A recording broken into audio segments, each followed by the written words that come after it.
mes amis Cancer, comment allez-vous? Je suis ravie de vous retrouver pour cette guidance du mois de décembre.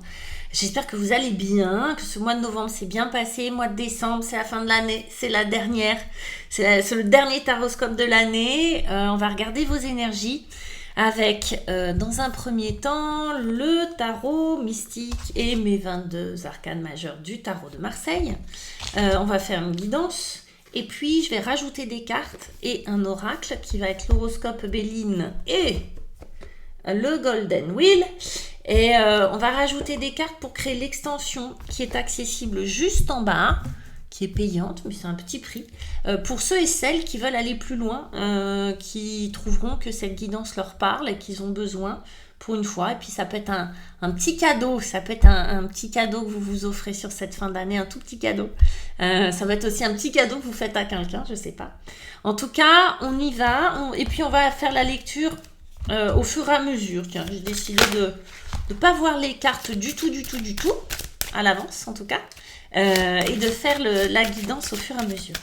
Je vous rappelle aussi que si vous souhaitez une guidance avec moi, une séance avec moi, je propose des guidances en visio, évidemment, par téléphone aussi, pour ceux qui préfèrent, d'une heure ou de 30 minutes. Vous avez tout sur mon site, il y a écrit mon site en bas, vous avez toutes les indications, vous avez aussi mon email, enfin bref. Vous saurez me trouver si vous le souhaitez. Allez, on y va, mes petits cancers. Quel va être votre objectif, votre fil rouge, votre objectif, ce que vous désirez sur ce mois de décembre? On a un 7 d'épée qui est très joli, vous allez voir, on va interpréter tout ça. Un 7 d'épée et un empereur.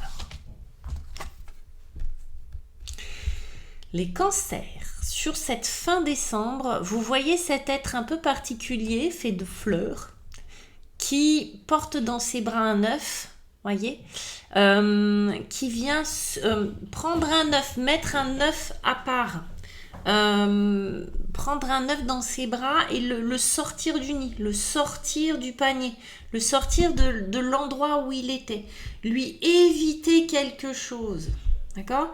Est-ce que cet être fait de fleurs sait que c'est risqué d'être là, qu'il y a un danger, que c'est potentiellement dangereux de laisser ses œufs ici et que il prend un œuf dans ses bras pour sauver cet œuf-là? C'est possible.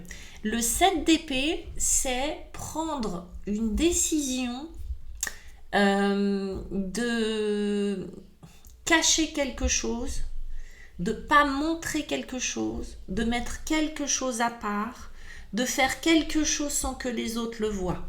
Voyez ? Dans un but de se préserver, ou dans un but de préserver quelque chose. C'est expliqué aussi avec l'empereur qui, lui, a besoin, lui vient mettre de la sécurité aussi, c'est-à-dire qu'il vient cadrer, il vient poser les limites d'un territoire qui va être le vôtre, en réécrivant la loi, en réécrivant les règles du jeu, d'accord? L'empereur, il vient surveiller, garder, monter des murailles, créer un territoire sécure dans lequel il règne. Et c'est lui qui décide, d'accord? Donc il y a une vraie décision de prise de poser un acte, une action qui va être un acte de préservation. Et ça se fait discrètement, ça se fait en cachette. C'est pas vous l'annoncez pas sur tous les toits, d'accord? Donc vous les cancers, l'objectif ça va être de préserver quelque chose, d'éviter quelque chose, d'éviter un piège, d'éviter de se mettre dans une posture insécure. Ça peut vous parler, ça peut être dans un domaine professionnel, ça peut être au sein d'un couple. Je dis pas tout, je vais faire un truc et je vais sécuriser, ça peut être financièrement. Bref, je sais pas de quoi ça parle pour vous encore les cancers, mais voilà votre objectif, voilà ce qu'il faut faire, en tout cas ce qui va être votre fil rouge sur le mois de décembre. On va regarder un petit peu quel va être votre défi. Déjà ça c'est pas mal. Mais c'est quelque chose que vous décidez, que vous voulez. Okay ? Votre défi pour vous, les cancers, on regarde. Ah, c'est super intéressant. C'est un empereur. Dites donc, vous l'avez là, c'est ce que vous voulez, et en même temps, c'est un défi pour vous. C'est chouette. Si vous le voulez, c'est que vous ne l'avez pas. D'accord? Défi. Et on va regarder. Alors du coup, on ne va pas l'avoir avec les arcanes majeurs du tarot de Marseille. Qu'est-ce qu'on va avoir? C'est super. Moi, j'aime bien quand ça résonne comme ça, quand ça se parle. Ok, on a un couple. L'impératrice. Alors, il est possible que ça soit votre autre qui vous pose problème. D'accord? Que ça soit... Parce que là, on a un couple. Donc, il est possible qu'il y ait un rapport de force dans le couple. Il est possible qu'il y ait un rapport de force soit avec votre compagne ou votre compagnon. Et que vous deviez adopter ou apprivoiser l'énergie de celui ou celle que vous avez en face, qui est peut-être un petit peu trop dans le contrôle. Et ça vous pose problème. D'accord? Ça, c'est une possibilité. Ça peut être aussi votre super désir de contrôle, et on l'a là, qui est bien, parce que ça veut vous sécuriser, mais qui peut poser problème aussi. D'accord? Ça peut être quelqu'un, sans parler de relations sentimentales, mais quelqu'un dans votre entourage, dans la famille, dans le travail, qui a besoin de contrôler, d'être tout le temps dans la directive, d'accord, qui donne les directions, qui bat le tempo, et qui vous pose un problème, qui ne vous laisse pas suffisamment d'espace pour vous, de liberté, de sécurité. Et c'est pour ça que peut-être vous avez envie de faire les choses, de sécuriser une partie de vous, de quelque chose, discrètement, d'accord, pour retrouver justement cette vertu qui de l'autre côté vous pèse. Et puis notre impératrice va nous parler d'abondance, de fécondité. On a un œuf, l'impératrice est enceinte. Y a quelque chose qui n'arrive pas à produire des fruits. C'est-à-dire, c'est comme si on donnait beaucoup d'énergie, mais que cette énergie-là n'arrivait pas à faire des fruits. Donc ça fait des fleurs, mais il n'y a pas de fruits au bout. Donc c'est une énergie qui est perdue. C'est beaucoup d'énergie. Il faut beaucoup d'énergie à une plante pour faire des feuilles, une tige, des fleurs, et il n'y a pas de fruits. Donc c'est une énergie qui est gaspillée. Donc il y a cette notion-là. Je ne sais pas si c'est une personne dans votre entourage ou si c'est à l'intérieur de vous. Vous gaspillez beaucoup d'énergie à chercher du contrôle là où vous ne pouvez pas en avoir. Et essayer de contrôler l'autre, essayer de contrôler la météo, tout ça, je ne sais pas. Mais en tout cas, ça vous pose problème. Et encore une fois, si c'est quelqu'un dans votre entourage, lui, il vient vous bouffer votre énergie et du coup, vous n'arrivez pas à faire fructifier ce que vous devez faire fructifier. C'est pas fécond. Comment on s'en sort? On va regarder. Quelle est... Wow, ça saute, mais je n'en veux qu'une. Du coup, on va remettre tout ça dans le paquet. Comment on s'en sort? Ça n'arrête pas de sauter. Je prends celle-ci, c'est beau. Je prends celle-ci. Allez, elle est... Voilà, elle est celle-là. Allez, je prends les deux.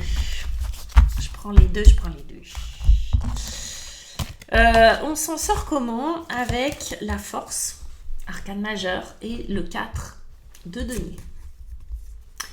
Le 4 de denier, c'est aussi une énergie de préservation. Les deniers que j'ai, vous voyez, je les ai, ils sont à moi. C'est aussi un 4, comme l'empereur, c'est un 4. Ils sont à moi, c'est pour ça que je l'ai pris, ça résonne en fait. C'est un 4 de denier, c'est mes deniers à moi, je les ai, je les garde, je ne les partage pas. Préservation, d'accord? Ce côté où je garde pour moi. Il y a vraiment, je pense, un rapport de force avec quelqu'un, une entité, un job, je sais pas quoi, de la famille, ou bien c'est vous tout simplement qui vous êtes en lutte interne. Mais je pense que ça vient quand même de l'extérieur. Et ça fait remonter des peurs, et heureusement on a la force qui vient vous parler d'endurance, qui vient vous parler, les cancers, d'apprivoiser ce qui vous fait peur. Peut-être il y a une peur du manque, peut-être qu'il y a une peur de contrôle, de la perte de contrôle, peut-être qu'il y a une peur de ne pas y arriver, peut-être qu'il y a une peur de rejet, je ne sais pas quelle est la trouille derrière. peur d'insécurité. C'est fort probable avec beaucoup d'empereurs là, de toute façon on a besoin de sécurité, vraiment d'un espace sécure. Vous voyez, elle a besoin de son petit espace sécure, de son jardin, de son truc pour se sentir à l'abri, protégé. Ok. La force, le lion, cette peur, elle va devenir votre copain. Et quand vous aurez apprivoisé ce lion, vous n'aurez plus peur de rien, entre guillemets. Même si je pense que d'avoir peur de rien, c'est pas sain. Mais c'est pas humain, en tout cas. Et c'est pas possible, je pense. Mais ce lion, une fois que c'est votre pote, il peut rien vous arriver. On va regarder avec les arcanes majeurs ce qu'on a. À chaque fois, il y en a 2 qui veulent venir. Ok, vous avez rendez-vous avec votre destin. Le changement. En fait, vous allez créer le changement dans votre vie, vous allez faire tourner la roue, vous allez décoincer la situation parce que vous allez avoir apprivoisé ce lion, quoi. Parce que vous allez en faire votre copain. Parce que cette peur, elle va devenir votre allié. En tout cas, de l'avoir explorée, la rencontrer, de connaître, de savoir ce qu'elle veut, ce qu'elle souhaite, etc. Vous allez en faire une alliée. Par conséquent, vous allez faire tourner la roue. Vous voyez, vous n'allez plus avoir peur de ces bestiaux-là.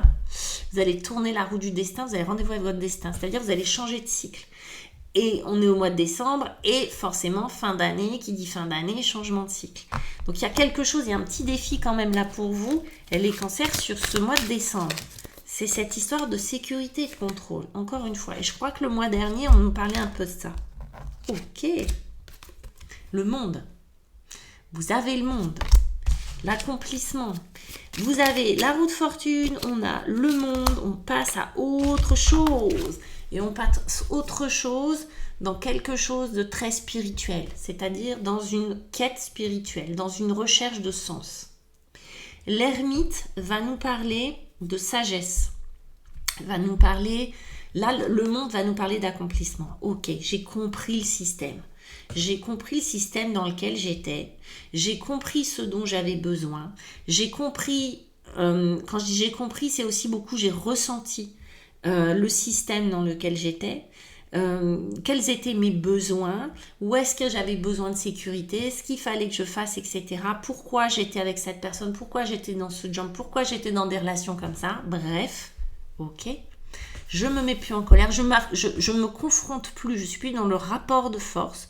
J'ai capté, j'ai fait le tour de la question et je peux enfin rentrer dans une quête qui est différente, dans une recherche de sens, dans une recherche de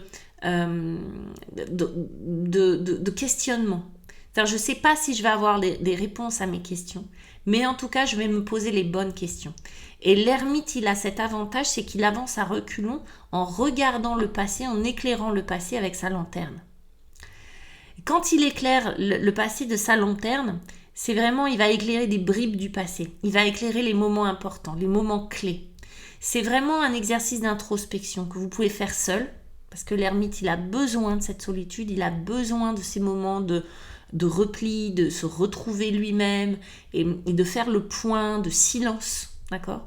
Y a vraiment sur ce mois de décembre, qui est un mois c'est spirituel, hein, avec toutes les fêtes et tout qui arrive, mais il y a ce besoin de se reconnecter dans le silence, dans la pauvreté, à l'origine de tout ça, pour faire sens, pour pouvoir faire un pont sur l'avenir. Il avance, hein, il recule pas. Il avance dans l'avenir, mais en éclairant le passé. Et chapitre est clos. On a accompli notre mission. C'est très beau. Alors vous allez voir, là, décembre, depuis que je fais les lectures, on n'a que des fins de cycle, des accomplissements. Le monde est dans tous les tirages. Le monde, allez, on a fini un cycle. C'est très très beau. On va regarder avec le Golden Wheel ce que vous propose l'extension. Alors l'extension, elle est en bas, vous avez le lien. L'extension. Donc là, je vais tirer toutes les cartes pour que vous ayez une petite idée, que vous sachiez où vous mettiez les pieds. Le 7 d'épée. On rigole ou quoi? La même. 7 d'épée, 7 d'épée. Il y a besoin de se préserver, il y a besoin de faire les trucs en secret. Il y a vraiment besoin de silence et de notre petite ermite, la reine de denier, qui est en défi. Ok, sécure. On a besoin de sécurité. L'as de denier, magnifique. Un as de denier, nouveau départ, très bien. Dans la sécurité, dans la matière. Et on a un as aussi, un as d'épée. C'est magnifique, deux as. Deux as qui se suivent comme ça. Un espèce de TGV d'as, une espèce de nouveau départ, vous faites pas les choses à moitié, les cancers. On a, waouh, la dépression, d'accord. Il y a quelque chose qui fait peur. Hein. Il y a quelque chose qui fait peur et qu'on doit sécuriser très très fort. La négociation. On va voir comment on interprète ça. C'est assez intéressant. Waouh. Avec notre as de denier, on a la prospérité. On a aussi des... Waouh, carte bleue. Avec notre as d'épée, on a la carte bleue. Wow, bon, c'est très beau. Pour ceux et celles qui décident de me quitter là tout de suite, eh ben, je vous souhaite un très beau mois de décembre, de belles fêtes. Pour les autres qui décident de me suivre, je vous dis à tout de suite. En attendant, dans les deux cas, je vous embrasse. Ciao.